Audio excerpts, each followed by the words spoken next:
दोस्तों, मैं जो कहानी आपको बताने जा रहा हूँ, यह घटना मेरे दोस्त हिमांशु के साथ घटी थी।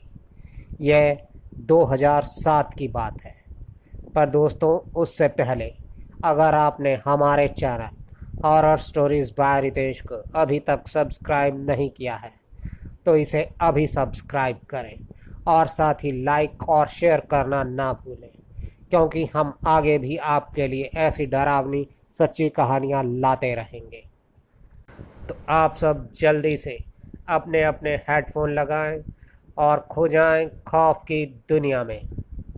तो दोस्तों, जब मैं अपनी 12वीं की पढ़ाई ख़त्म कर पटना गया था आगे की पढ़ाई के लिए, वहीं मेरी मुलाकात हिमांशु से हुई और जल्द ही हम दोनों में अच्छी दोस्ती भी हो गई और हमने एक फ्लैट भी किराए पर ले लिया रहने के लिए। हम दोनों ही आर्मी के टेस्ट की तैयारी कर रहे थे और कुछ ही समय बाद हमारा आर्मी का टेस्ट भी हो गया।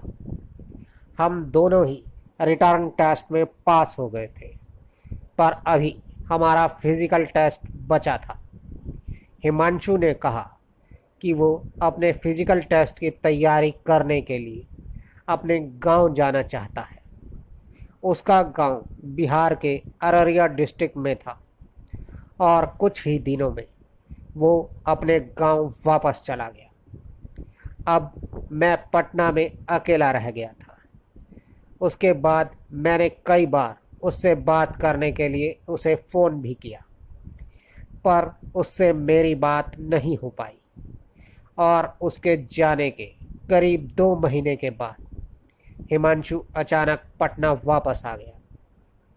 हिमांशु के बड़े भाई उसको पटना छोड़ने आए थे।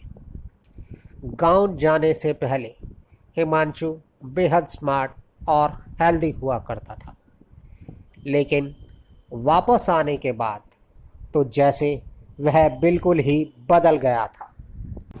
वह अब काफ़ी कमज़ोर हो गया था और उसका चेहरा भी काफ़ी मुरझा गया था।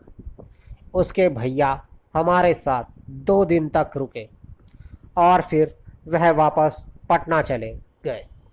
उन्होंने मुझसे उसका खास ध्यान रखने के लिए कहा था। उनके जाने के बाद मैंने हिमांशु से पूछा कि तुझे क्या हो गया है, तू इतना कमज़ोर कैसे हो गया।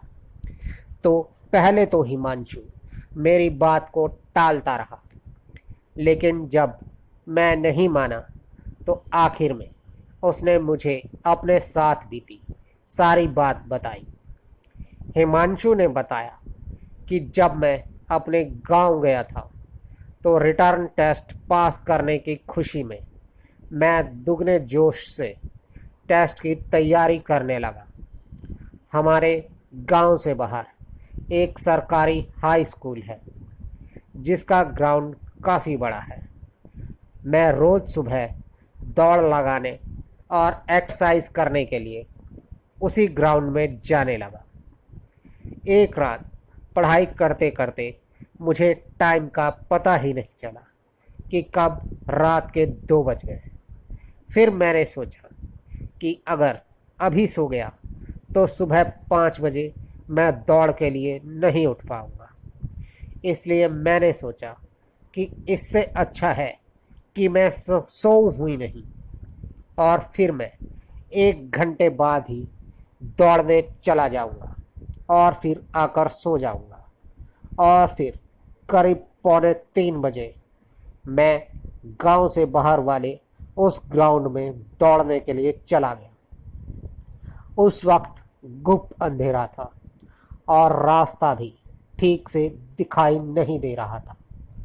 वह नवंबर का महीना था, इसलिए ठंड भी अच्छी खासी पड़ रही थी।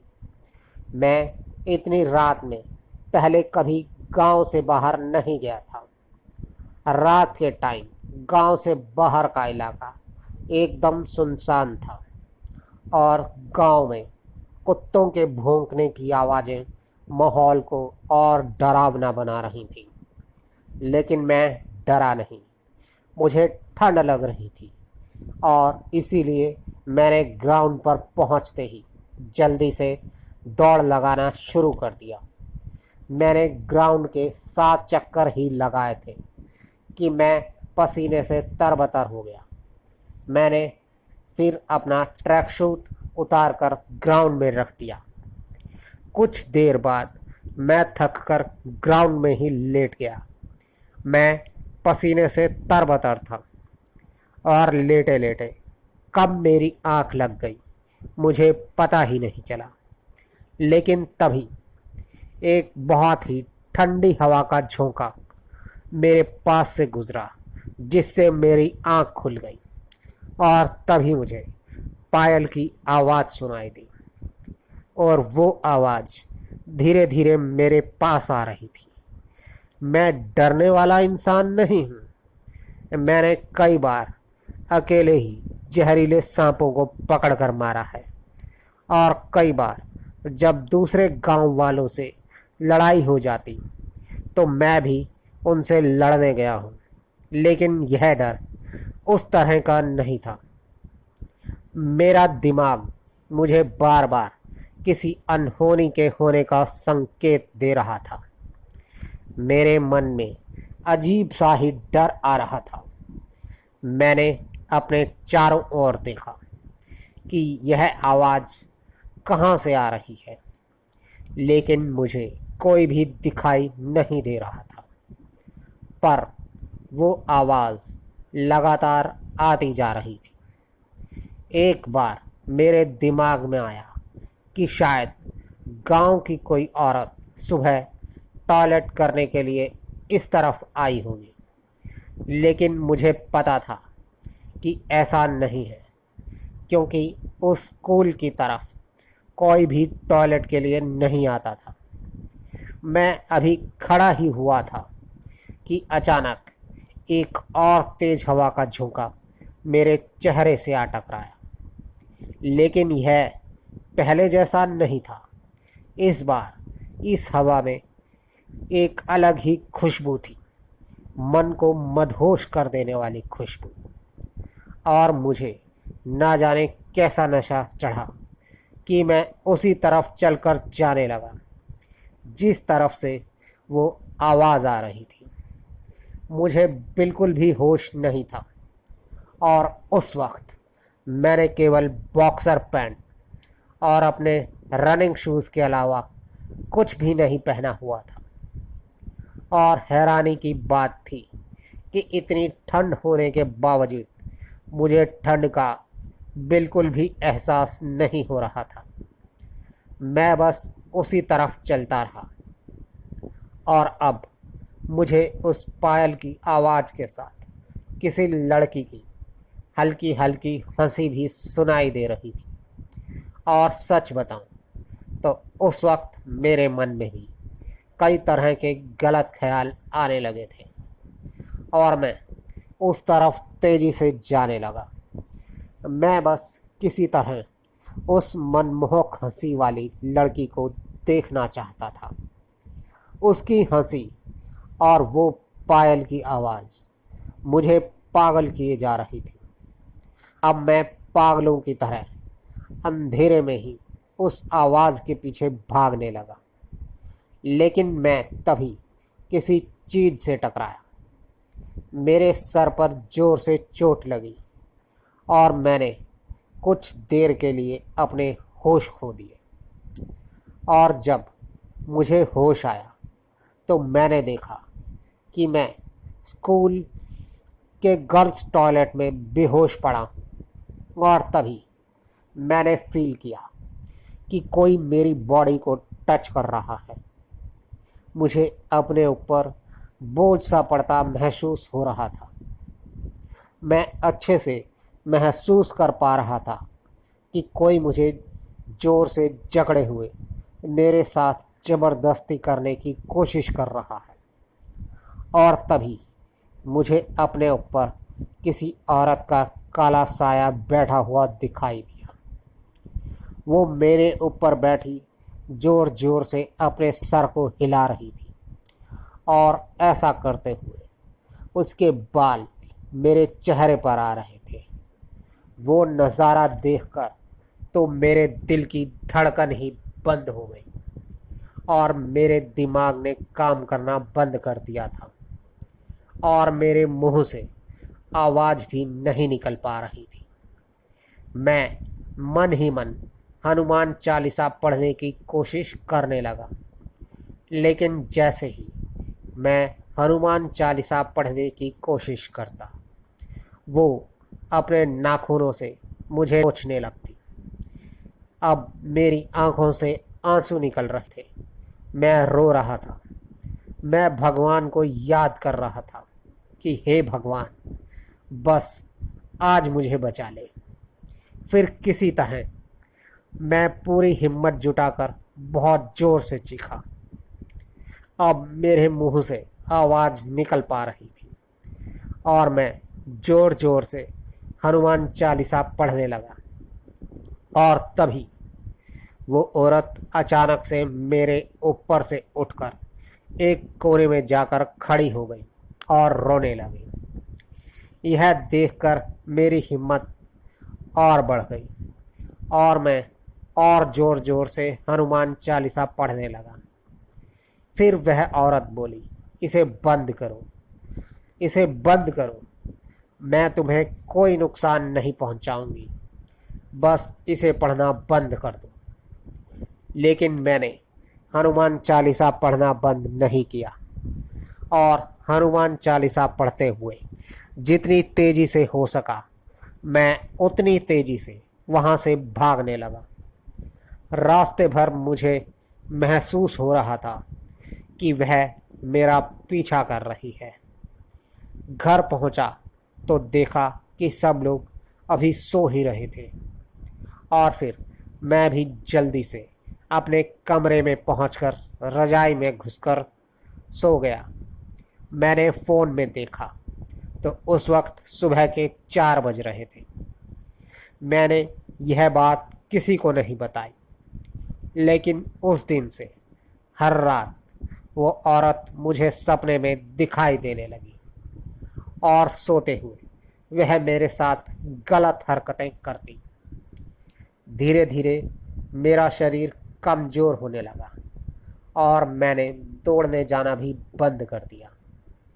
मेरी गिरती हालत देखकर मेरे घर वाले भी समझ गए कि पक्का कुछ गड़बड़ है और जब उन्होंने मुझसे पूछा तो मैंने उनको सारी बात बता दी और रात में आने वाले सपने के बारे में भी उन्हें बता दिया। और फिर मेरी सारी बात सुनने के बाद घर वाले मुझे एक ओझा के पास लेकर गए और फिर उस ओझा ने मेरे ऊपर तंत्र मंत्र शुरू कर दिया और फिर ओझा ने मेरे ऊपर उस लड़की को बुलाया। उस लड़की की आत्मा मेरे ऊपर आई और फिर उसने बताया कि वो पास ही के एक गांव की रहने वाली है और वो उसी स्कूल में 10वीं क्लास में पढ़ा करती थी। वो एक लड़के से प्यार किया करती थी और एक बार उस लड़की के पिता ने उसे और उस लड़के को एक साथ देख लिया, जिस कारण उसकी बहुत पिटाई की गई और उस लड़के को भी मारकर भगा दिया गया। और उस घटना के बाद उस लड़के ने उस लड़की के साथ बात करना भी बंद कर दिया और वो अपनी फूफा के यहाँ जाकर रहने लगा। और इस बात से दुखी होकर एक दिन उस लड़की ने स्कूल में ही जहर पी लिया और जहर पीते ही उसकी मौत हो गई। फिर उस लड़की ने बोला कि यह लड़का मुझे पसंद है और अब मैं इसी के साथ रहूँगी। और फिर उस तांत्रिक ने उस लड़की की आत्मा को मेरे ऊपर से हटा दिया और बोला कि इस लड़के को कुछ दिनों के लिए इस गांव से दूर ले जाओ। हिमांशु की यह बात सुनकर तो मैं भी काफ़ी ज़्यादा डर गया। फिर मैंने उससे पूछा कि अब तेरी हालत कैसी है। तो उसने कहा कि अब वह बिल्कुल ठीक है, लेकिन मैंने देखा कि रात में सोते वक्त वह उल्टी सीधी बातें करता और अजीब अजीब सी आवाज़ें निकालता। पहले तो मैंने यह सब इग्नोर किया, लेकिन फिर धीरे धीरे उसकी यह सब हरकतें बढ़ने लगी और फिर वह रोज़ ही ऐसी हरकतें करने लगा था। मैंने उससे फिर दोबारा पूछा कि तू तो कह रहा था कि तेरी हालत अब ठीक है, पर मुझे तो तेरी हालत और ख़राब होती दिख रही है। तो वह बोला कि ऐसी कोई बात नहीं है, मैं एकदम ठीक हूँ, तू चिंता मत कर। लेकिन हर रात उसकी इन हरकतों से मुझे बहुत ज़्यादा परेशानी हो रही थी। मैं ना तो पढ़ पा रहा था और ना ही ठीक से सो पा रहा था।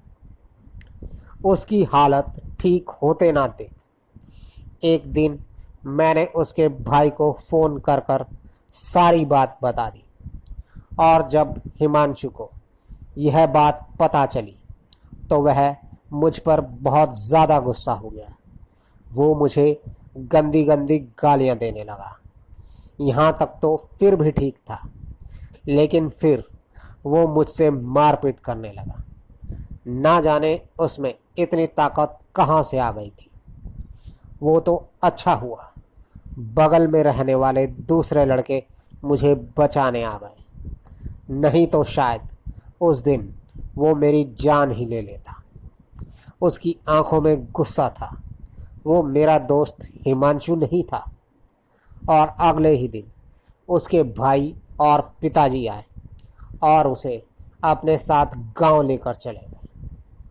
इन सब घटनाओं से मैं भी बहुत ज़्यादा डर गया था और फिर मैंने भी वह रूम छोड़ दिया। और 2 महीने बाद मैंने उसके भैया को फ़ोन कर कर उसके बारे में पूछा तो उसके भाई ने मुझे बताया कि हिमांशु की दिमागी हालत ठीक नहीं है और वो उसे कहीं बाहर लेकर जा रहे हैं दिखाने के लिए। हिमांशु मेरा बहुत अच्छा दोस्त था। वो बहुत ही होनहार लड़का था और उसकी हालत देखकर मुझे बहुत दुख। भगवान ना करे कि किसी और के साथ कभी ऐसा कुछ हो। दोस्तों, आपको हमारी ये कहानी कैसी लगी? कृपया कमेंट्स बॉक्स में ज़रूर बताएं। और अगर आप भी हमें अपनी कोई कहानी भेजना चाहते हैं तो डिस्क्रिप्शन बॉक्स में हमारा व्हाट्सएप और टेलीग्राम का लिंक है, जिस पर आप हमें अपनी कहानी भेज सकते हैं। हम उसे अपने शो में ज़रूर शामिल करेंगे। तो जल्द ही आपसे फिर मुलाकात होगी। तब तक के लिए गुड बाय। और फिर मेरी सारी